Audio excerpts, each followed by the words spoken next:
Welcome, ladies and gentlemen, to Monsters and Legends. I'm your host, Tristan Knott, and with me are two great friends of mine. The founder of Everything Horror himself, Aldowski, and his lovely fiancée, Tessa Baker. Now, for everyone out there, there's been stories passed on from generation to generation. Stories about creatures in the woods like werewolves and maybe sightings of Bigfoot. And also stories of giant birds in the sky. But there's stories even older than time itself, stories dating back all the way to the 12th century, like stories of pirates coming across giant octopuses at sea, or the classic story of how a group of travelers faced a killer whale. But you gotta ask yourself, are these stories really true? And that's our topic for this episode, folks. Sea creatures. Now, you guys ready? Ready. let's do this. Well then, let's dive right into it. Pun intended.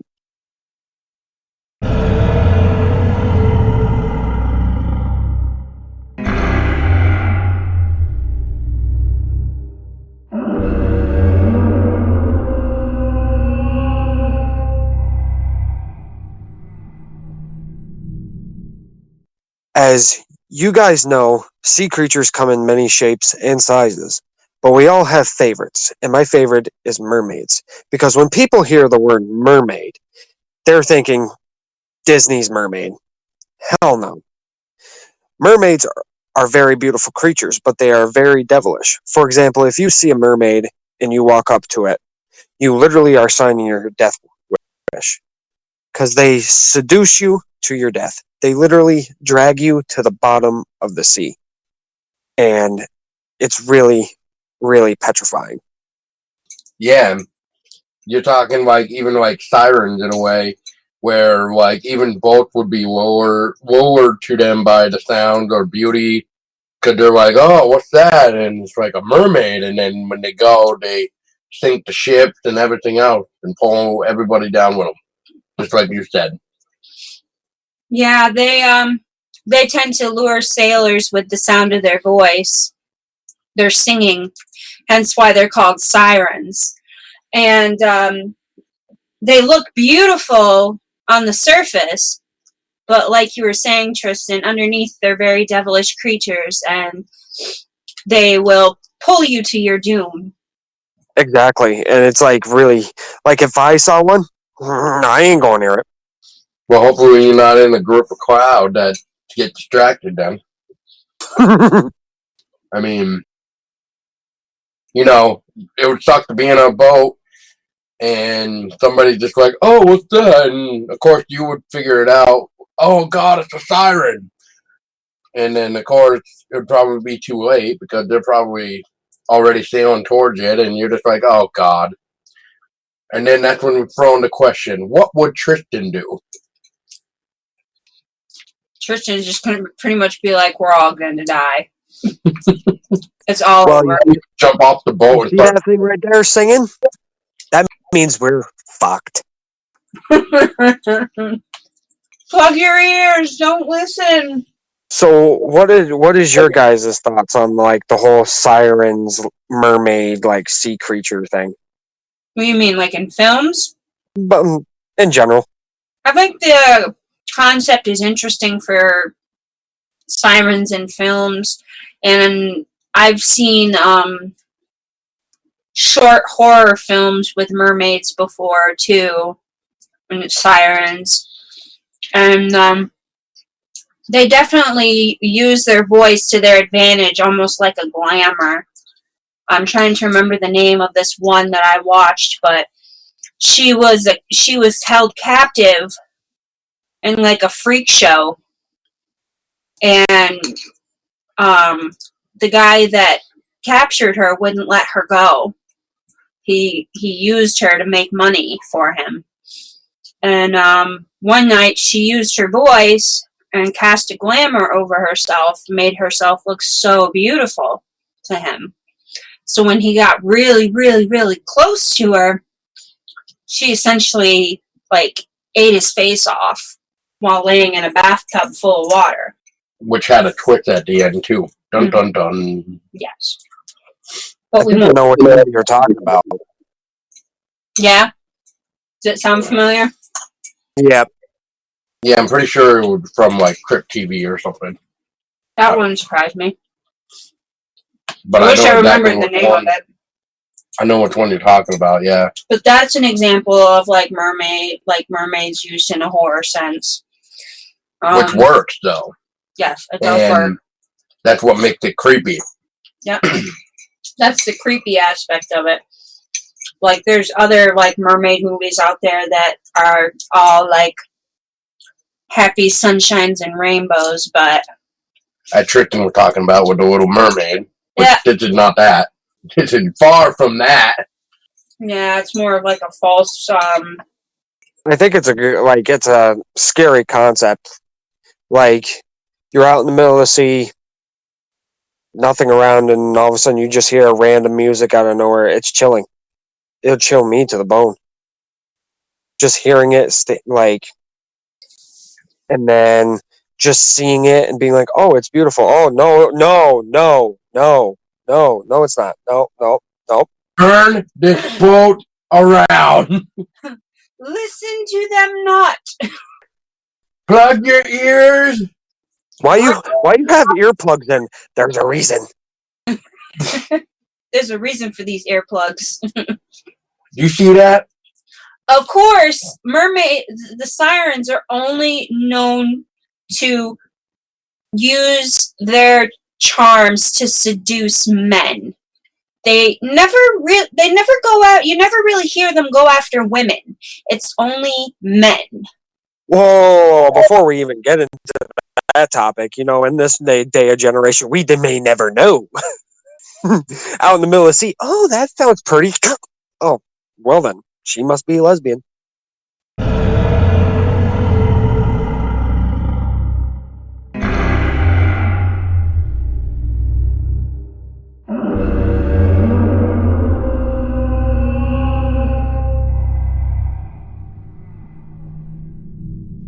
So my monster is none other than the legendary Kraken, where we know it's the giant squid or the giant shrimp or whatever you really want to call this thing, but it's the Kraken nonetheless. And why did I choose this? Well, maybe because the Kraken has been known to be the largest monster ever imagined by mankind, especially in Nordic folklore. It was said that it would haunt the seas from Norway through Iceland and all the way to Greenland. That's quite far. That's quite the stretch of distance. Yes. Now, an interesting thing about the Kraken that it would have like a weird knack for harassing ships, and as many reports said, it would attack vessels with its strong arms. But if the strategy failed, the beast would start swimming in circles around the ship, which would cause and create a maelstrom to drag the vessel down. So essentially, it's like a giant, wormhole. Yes. It's pretty much like you're just going right into a black hole, but this is a wormhole in the ocean. So either way, you're pretty much fucked. But the cool thing about this, though, that I like about it is that it could devour a ship and its entire crew at once, because that's how big it is. And it's also... Oh, okay. I'll just do this. It's also cool to know about the folklore that it sounds like the Kraken has been around for as long as the year of 1180, which was from a king in Norway. And as with many legends, the Kraken started with something real based on sightings of a real animal, the giant squid.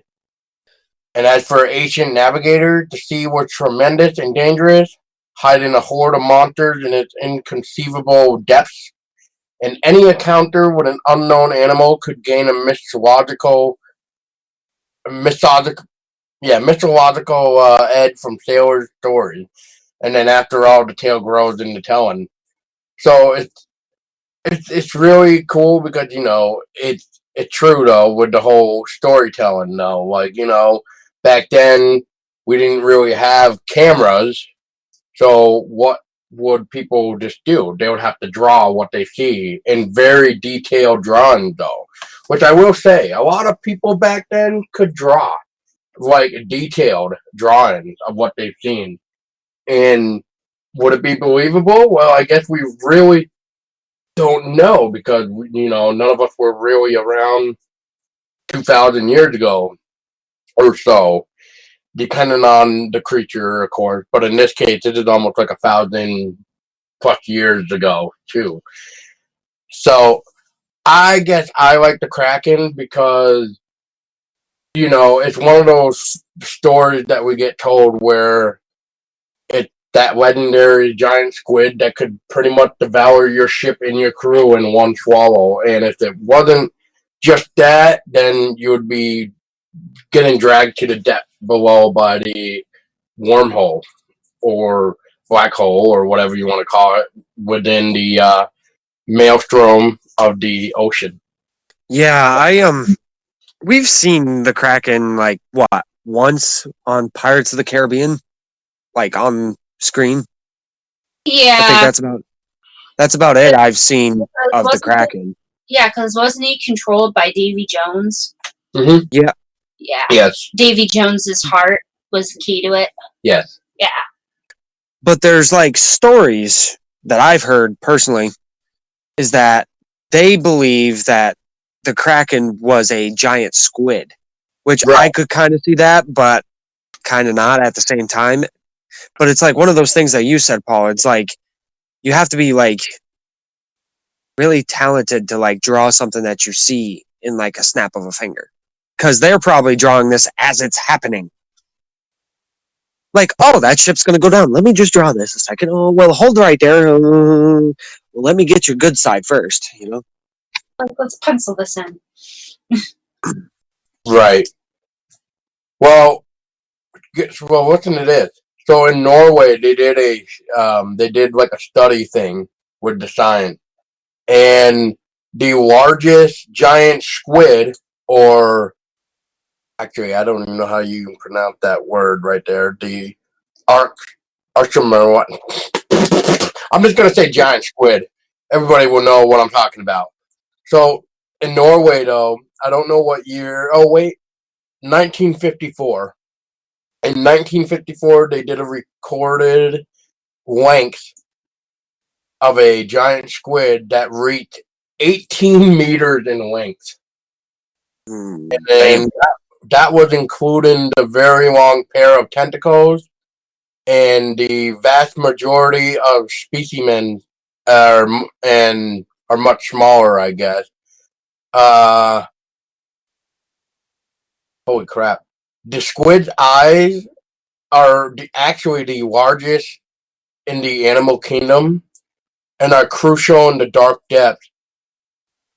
And it can go up to 1,100 meters deep and could possibly reach 2,000 meters for these type of eyes. So, and in my own defense, if I was ever in the sea and came across a kraken, I would pretty much just have to write my own funeral right there because I don't think they would ever be coming back from that. And as for movie wise, I'm not sure if we've really seen more than what we were talking about with the Pirates of the Caribbean.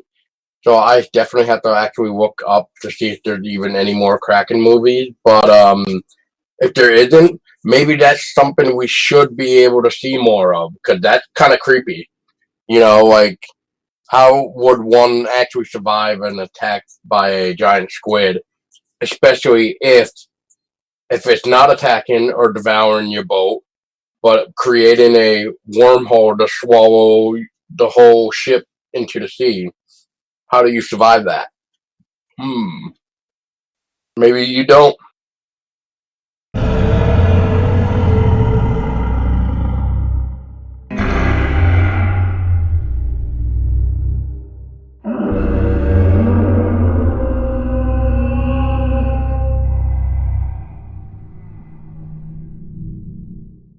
Okay, so my topic of discussion for my favorite monster, I would have to say, is the Hydra. It's also called Hydra of Lerna, and it is a serpent. It's a serpentine water monster in Greek and Roman mythology. Its lair was on the Lake of Lerna, which is also reputed to be the entrance to the underworld. So the Hydra, quite simply, was considered to be a guardian of the underworld. And it also, I'm sure most people know about the famous battle between Hercules and the Hydra and how Hercules had to kill the Hydra. It was like one of Hercules' 12 labor tasks that he had to perform. It was kind of like his rite of passage. So Hydra essentially possesses many heads, one of them being immortal. And if you are to chop off one head, two are to sprout back in its place. So if you can imagine if the Hydra started out with like 3 heads and you chopped off 2 of them, you'd be getting 4 heads back in that place of those 2. So you would have a 5-headed Hydra you would be dealing with. Yeah, you don't want to mess with these. I played the God of War game, and you had to go up against a Hydra in that one and her 2 babies and everything else, and... But that's the first game. Yes, that was the first game. And let me tell you, if you don't do it just right, you're going to have a bitch of a time. They're going to smack you around. They're going to try to fucking eat you, breathe fire down your fucking gullet. They're just nasty. You just don't want to mess with these sea dragons. There have been literature and art of these creatures throughout history. Gustave Moreau did a 19th century depiction of the Hydra influenced by the beast from the Book of Revelation. And this monster is best well known in Greece. And it, like I had mentioned earlier, it has the capacity to regenerate lost heads. And it's just not a good idea to even remotely try to decapitate this monster unless you want to deal with more than what you have to. Another example of where I've seen Hydras would have to be in, like, Percy Jackson and the Lightning Thief.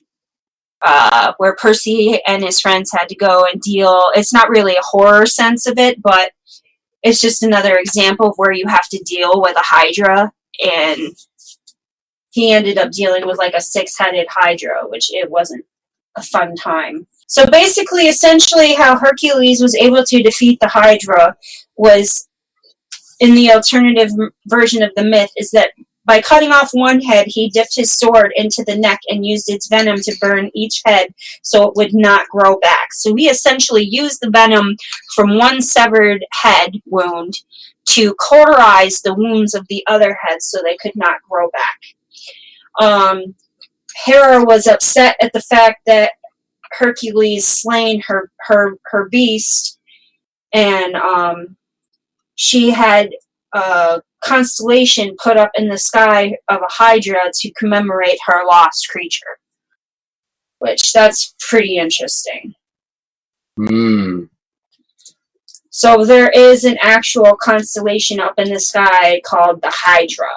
Yeah. That's also, a lot of, like, I did a little research on the Hydra too, like a while ago, that its breath is also lethal as well. If you even breathe that in, it could kill you too. Yeah, it's poisonous.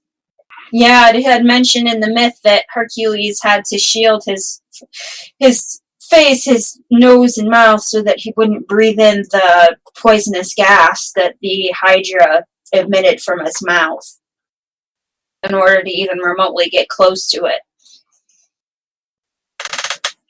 Which I would not want to go up against a Hydra anyway, but I mean, for those that probably did have to fight a Hydra, they probably didn't last long because they didn't realize they couldn't breathe it in until it was already too late. Or they didn't survive after cutting off the heads and more would sprout back. That I mean, too. there's depictions of this monster dating back to 500 BCE, showing it with a double tail as well as multiple heads. And the same regenerative ability, which, like I said, that's a monster I definitely wouldn't want to fuck with unless I took Hercules' approach to it and wore, like, I don't know, like a fucking gas mask and went in with, like, a machete or some shit. Either way, you're gonna have to get up close and personal with this bitch or use the environment against it like Kratos did in God of War and use the ship against it to pin the heads down so you could take out the heads. But he didn't have to cover his breath, though, so. No. Yeah. But then again, we're talking about the God of War here. Yes. He doesn't need that shit. Yeah, we're talking about Kratos. So. Yeah, Kratos don't take no shit. No. Exactly. Nope. Well, as for movie-wise for this, I want to say in a way we've kind of seen it, but not, because I'm pretty sure it does not grow its head back, which is the creature from Godzilla, which I always have trouble remembering its fucking name. King Ghidorah is, or something, I forget. King Ghidorah. King Ghidorah, yes. King Ghidorah. I don't know why I always forget it when it's like one of my... Either, I think I'm pronouncing it wrong too. I think it's like King Ghidorah or something like that. A lot of people pronounce it weird. Either way, we all know what the hell we're talking about. The three-headed dragon. Apparently, according to IMDb, there is a movie, in fact, called Hydra. Oh, It's yes. a 2009 fantasy thriller about a former Marine and three ex-cons who are kidnapped and set as prey for wealthy hunters on an island inhabited by deadly Hydra. Yes, I actually have that. There's and an actually, example. wasn't there Hydra used in that one movie too, Clash of the Titans? Yes. Yeah, so I mean, Yeah. So I mean, Hydras have been shown a lot in movies. And there was also a Hydra used in Hercules, movie Hercules. Yep. Live action one, I forget. I think so. Yeah. The one with The Rock. Yeah. Yeah. Okay. So yeah, the live action. So there's multiple sightings of the Hydra used in movies, video games, etc. So in comparison between the Kraken or Sirens, really, you see the Hydra maybe a little bit more. Maybe it depends on what you watch. Well, I do know the Sirens do have quite a bit of film, but we're not talking about Sirens anymore. So, I mean, I just know for a fact that there is quite a few Siren movies, though. Hydra, though, yes, there's quite a few. Krakens, I mean, I can't, besides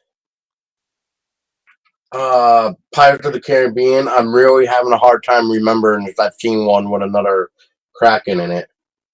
But I do know Call of Duty DLC. I forget which one it was.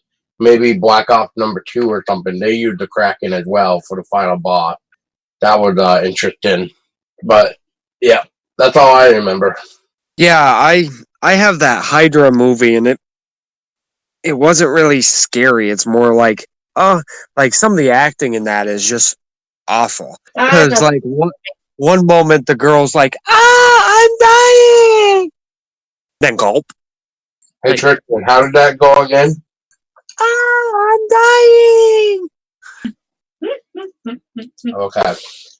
Wanted to make sure. Interesting. Too funny. And then what was it? That's literally how they're acting. When they see the Hydra, they have a really, really bad scream. They're like, ah! Oh, that's the best you got? If I saw a Hydra, I'd be shitting myself and running out the damn door.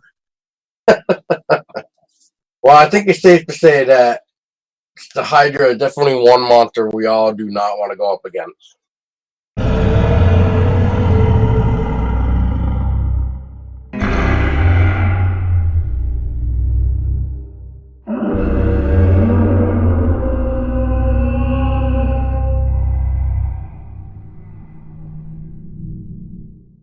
Now, there's multiple stories of sea creatures and everything, but we could talk about those for days now. Now, one other thing that people forget is just stories in general. And they don't have to be anything to do with monsters themselves, but mostly monsters that are kind of not so easy to see. So the story that I found was kind of interesting. It kind of reminded me of that ghost movie called Ghost Ship that was made. I think. Oh, yes. Good movie. Yes, indeed. I can't remember what year that came out. Do you guys remember? Yeah, I knew I was like really young when that came out. So, Yeah. but the story kind of reminded me of that movie, and the story is the Orang Maiden or whatever, and literally it was a military ship. It was out now. Let me rephrase that. It was a Dutch cargo ship, and it sent out a distress beacon. A ship went to go investigate, and when they went on board, all of the passengers were frozen in fright, but dead. They were all dead, but they were all frozen and looked like they were reaching out for help, and like they were just frozen solid. But the day they were going to do the investigation on the ship actually caught on fire. Just all of a sudden, just poof, caught on fire. I'm like, that's not creepy at all. No, not at all. That's just absolutely normal. I don't even know what to say to that either. Like I'm thinking to myself, okay, so that would mean the ship is frozen. Then how the hell can it catch fire?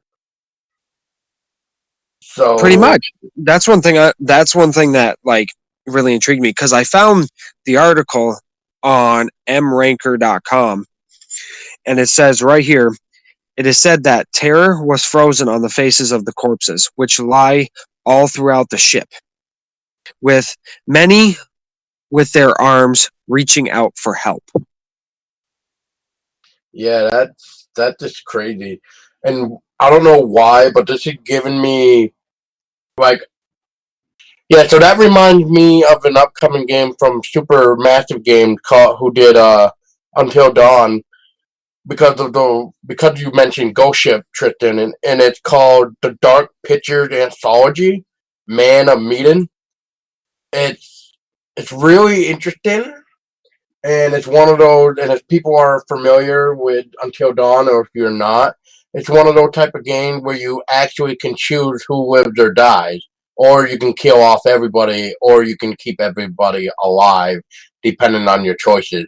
But if you watch the trailer for this upcoming game, it just gives you that ghost ship vibe, minus maybe the frozen bit. But I mean, who knows? Maybe that folklore could actually come into play with the game, and we just don't know. It's hard to tell, but it's just giving me that type of vibe. However, though, this sounds like a really cool way to do a movie. I don't know why, but it just does. But the problem, though, is well, not really the problem, but because if they followed the way the folktale is, like what Tristan had read us, where it just randomly catches on fire from all the, even though everything is frozen. I guess that's just going to be one great big mystery ever that maybe we can't And solve. then also in the story, it says the entire crew was dead without any signs of foul play. So there was like no like struggle whatsoever. They were just dead. Like there was no like gunshots through them, no strangulation, nothing. Huh. Yeah, Well, that's one thing that caught my attention. well, like I said, it sounds like this is the type of folklore where it's just never going to be solved. It's going to be left unsolved. It's just never gonna make sense. People are just it's just gonna have holes that can't be filled in and unanswered questions and everything else. Definitely. Now, like you already said it, Paul, like this would be a like great like story to put in a movie. I do agree.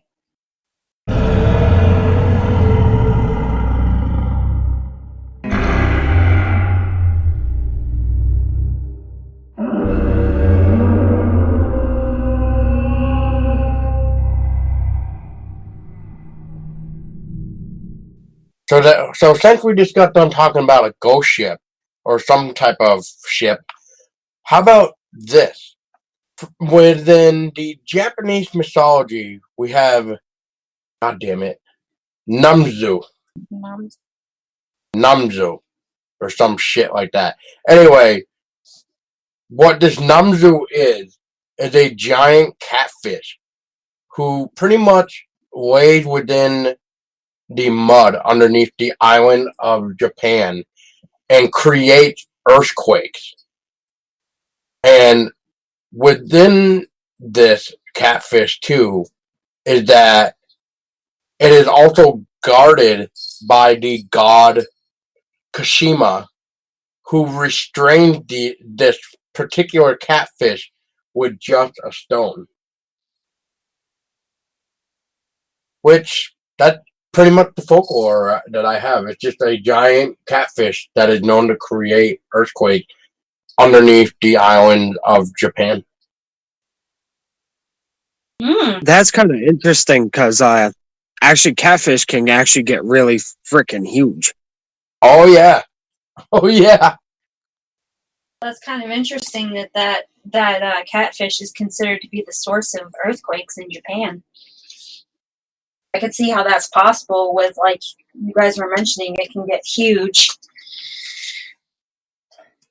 I wonder what Well, there's a lot of monster stories like coming from China and Japan that like certain like creatures in like the real like world, like birds or like anything like that, they actually mean something to them. Like if you see this creature, oh, that's a bad omen. That's not a bad omen. You know what I mean? Now, another thing that I find interesting is that the world record catfish weighed 58 pounds. And this was from South Carolina from July 7th of 1964. And it's very interesting that it weighed about realistically, a channel catfish is over 20 pounds, and this one was 58 pounds. Another interesting thing is that there was also another one that supposedly set a world record, which was 121.5 pounds that was caught in Texas. Holy shit. And then the last one that I can find is a catfish that was about 9 feet long, which is pretty much as big as a goddamn grizzly bear. And this thing weighed 46 pounds. Holy That's a hell. big fish. I have no idea where it came from, though. It does not say where this was, where it came from, unfortunately. However, though, when it comes to this catfish, though, this folklore tale about making an earthquake, I don't know if we could ever see this may be made as a horror film or any type of film, really, but maybe it could. Maybe the catfish made a earthquake so bad that it flooded the island, maybe. I mean, that's as far as I can really think of if it came down to movie-wise. And maybe that would be a cool idea, but I don't know. Either way, it's something we still haven't really seen. No, I don't even see how they could even use that in a film, to be honest. Like maybe like kind of like Percy Jackson and the Lightning Thief kind of way. I don't know. I think it's one of those monsters that's best left to folklore, unless somehow the Japanese could find some way to do it in in the film industry of theirs, maybe. That's what they should do. Godzilla versus that thing. There we go. Godzilla versus the catfish. Or maybe some other kind of like sea monster versus the giant ass catfish that creates earthquakes. Do a sea battle. Do another Japanese folklore, yeah. And the catfish, yeah, that should work. I mean, Japanese has a lot of mythology shit. So that's probably the only way I could really see it working. Yeah, I could see that. Because Japanese are really fucking awesome at shit like that, and they could pull something like that off. I could see it. Yeah. Well, anything Japanese does is way 10 times better than what we'll ever see around here. Yeah, especially their horror. Their horrors. Their horror's phenomenal. More creepier than the U.S. That's for sure. Yeah, definitely makes my skin crawl in a good way. Yes, exactly. Yeah, their movie, their take on Grudge was amazing. Juhon? Yeah. The original. Yes. Let's not forget that. Japan did it first. Yeah, and they even did a better version of the movie called Shudder. Yes, they did. They did it so much better than the Americanized version, because I've seen both. And we have them, too. Yes.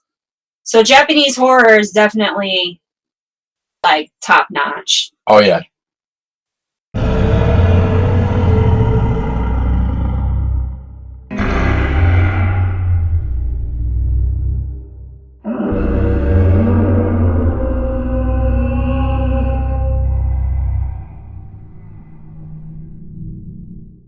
All right, gentlemen, let's talk about Dagon. Ooh, what's this Dagon?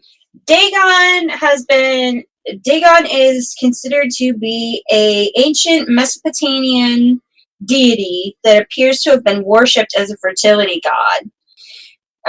He's also been mentioned in the Hebrew Bible as a national god of the Philistines and has a temple in Ashdod, somewhere in Gaza or something like that. He's known for his race called the Mermen, and there is actually a cult that is that worships him. H.P. Lovecraft has also mentioned him in his works and has a book that he's done on him, actually, called the Vagrant, which was a written in July 1917, and there is a November 1919 edition of it that's published. And so Dagon is pretty interesting from what I have read. And there's actually a film called Dagon that is like a fantasy mystery, which I've seen, and Dagon has actually appeared in multiple films. There's been mentioning of Dagon even in Reanimator and Beyond the Reanimator, and the last Lovecraft Relic of Cthulhu, the Dunwich Horror, the Call of Cthulhu, and many others. So, Dagon was an ancient Northwest Semitic god worshipped by early Amorites and by people of Abila, and is also considered to be a major god, perhaps chief god of biblical Philistines. Mythological sources Dagon, as far as consistent, the prevailing view today is that Dagon was a fertility deity related to grain and agriculture, and sacrifices were made so that people would have, like, flourishing crops. Most regard him as a merman figure or a fish deity of the sea. And there is actually, in a biblical story of Samson, there is a temple of Dagon. Dagon has become a popular figure in recent literature, movies, and fantasy role-playing games. The god Dagon first appears in an archaeological records from back to like 2500 BCE in Mari documents, and he bore such titles as the Lord of Gods, or the Lord God of Gods, Lord of Land, or... So what do you guys think of Dagon? I mean, a figure that is kind of also considered to be fictional and also mentioned alongside with Cthulhu even.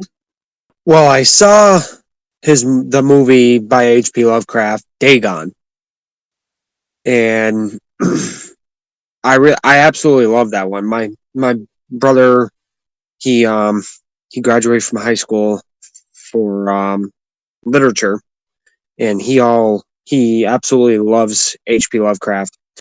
And me and him sat down and watched this movie. At first, I'm like, here comes another B-rated movie, but it was actually really good. And they made Dagon look absolutely terrifying in the movie. And pretty much the movie, I don't know if you found anything on the movie, Tessa. Have you? Yeah, there's actually a movie called Dagon. Yeah, and that's the movie I'm talking about. And pretty much what happens is group of friends, they crash on an island, a band, like houses everywhere, they're all run down. The people that live there, they're kind of shuttered in. They don't really talk much to these people. And then they figure out that they're like, they worship him and they kind of sacrifice people to Dagon so they could like get fish for food and stuff like that.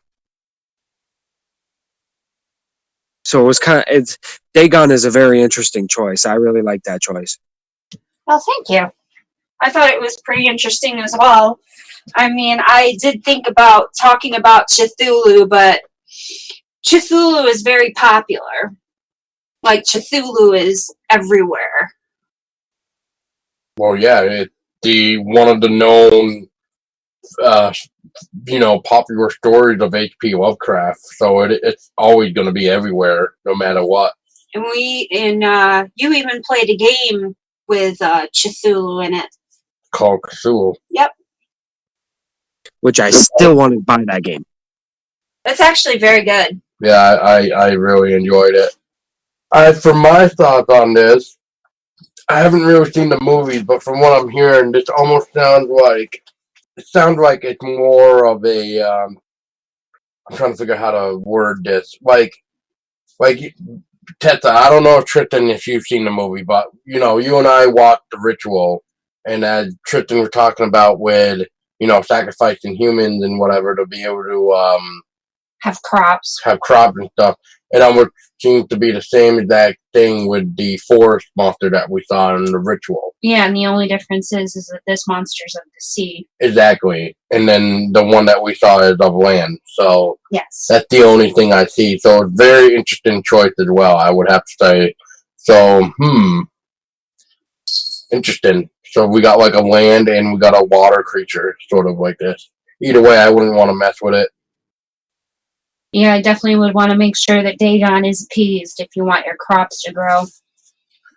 Actually, I have heard of the name. I just don't freaking remember where I heard it. Probably in H.P. Lovecraft, because H.P. Lovecraft It talks about wasn't him. besides H.P. Lovecraft. It was somewhere else. It was even talking about even a small little puddle or lake or something could carry this creature, and if it was mad at you, it would drag you into the water. So I really don't remember where the hell I heard of this. But I think it was something to do with Indians. Does it mention anything about Indians at all? Not that I can see yet, but here's something. In fiction and contemporary culture, Dagon has also been used as a figure in fictional Cthulhu mythos, one of the hidden powers known as the Great Old Ones. Dagon seems to have inspired H.P. Lovecraft in creating his short story Dagon, which is first published in 1919. A reference to Dagon appears again in Lovecraft's The Shadow over Innsmouth in 1936, one of Lovecraft's best-known stories. Fred Chappell wrote a novel called Dagon, which attempted to tell the Cthulhu mythos story in a psychological, realistic Southern Gothic novel. The novel was awarded the Best Foreign Nobel Prize for French Academy in 1972. The Dagon movie that Tristan and I are speaking of is from 2002, and it's based on Lovecraft's short story. In the movie Conan the Destroyer, Dagon or Dagoth is the dream god that comes to life when a jewel-encrusted horn is placed on his forehead in his statue. There's also in Mahou Sentai Majaranger, Dagon is the name of the creature from the Black Lagoon, base leader in Interficia Pantheon gods. Wise Hades god Dagon. His Power Rangers Mystic Force counterpart in Sulpin and Ten Terrors. Dagon has also become a popular figure in role-playing game genre, in Dungeons and Dragons even. Dagon is the name of the shared by both the Demon Prince of the Abyss and the Outcast Devil, and has been cited in the White Wolf RPG game. Demon, the Fallen Dagon, is depicted as an earthbound obsessed with transforming all of humanity into soulless, mindless clockwork beings. In popular Elder Scrolls RPG series, a Daedric prince named Mehrunes Dagon. In the game Lost Magic, the Dagon is greater form of the Hydra, a Nautilus-like monster, but only a fire type. So that's been sightings of where Dagon has been shown in a fictional and contemporary sense. So Dagon has been everywhere, legitly. Yeah, Dagon's a very, like you said, Tessa, it's one of those, like, deities, like, up there with Cthulhu. So it's very popular. Yeah, it's very popular. Yeah, I'm just looking up the Native American thing that I'm trying to fucking think of. Is it maybe in the fish ritual? No, I have it. I'm just wondering if this is. Yeah, this is it. It's not the Dagon. It's a dragon. It's like a 7-headed fucking dragon thing that I'm thinking of. Oh. Yeah. But still, it's like an underwater thing where, like, it's kind of like act like the Dagon. Like, if you displease it, it drags you into the fucking water to drown. It's crazy. Apparently, there is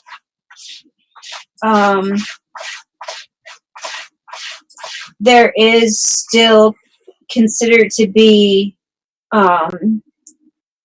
rituals, Dagon worship rituals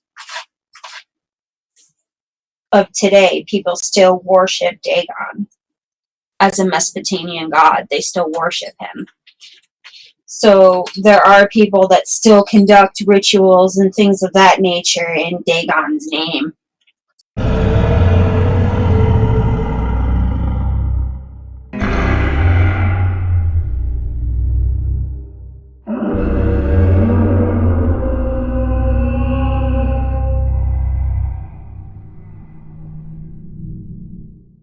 Now, before we end this, so, like, my final thoughts about the whole sea creature legends, all of it, it's kind of petrifying to me. Like, the only thing I could think of was I might be swimming and something might be under me that could drag me to the bottom of wherever I'm swimming. And it's like, I am never going into a lake again. That's how scared I am. So, but that's what people want. I mean, that would make a great film as well. You know, like, if we see a lot more sea creatures and everything, then werewolves, vampires, creatures in the woods, ghosts, just give us something different that will make us hate the sea. And I think that's my final thought.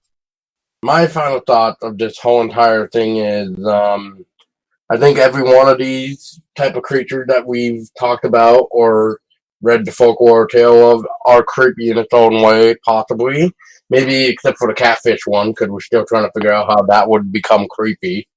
But either way, it's a very interesting tale. But I just think, as for the Dagon, well, there is movies on it. Maybe it's time to start looking at other creatures that need to have their light shined, and how we could maybe look at a story to bring it to life. Because, you know, what else is really out there that we do not know? My final thoughts for this episode are, it's pretty interesting how all of these monsters have been spoken of throughout history, and there's a lot more out there than what we can see, and I'm sure that there's far scarier things out there that we don't even know about, scarier creatures, and we have no idea that they exist. Like Tristan said, you could be swimming in a lake and you would never know. One could even be swimming underneath you and you wouldn't know. And it's pretty interesting how some of these sea monsters or sea creatures are still worshipped as gods even. So that's my final thoughts. Like I said, my name is Tristan Knopp from Everything Horror. And I'm Paul Dolsky. And I'm Tessa Baker. And like we always say from the Everything Horror community, stay A scary. scary.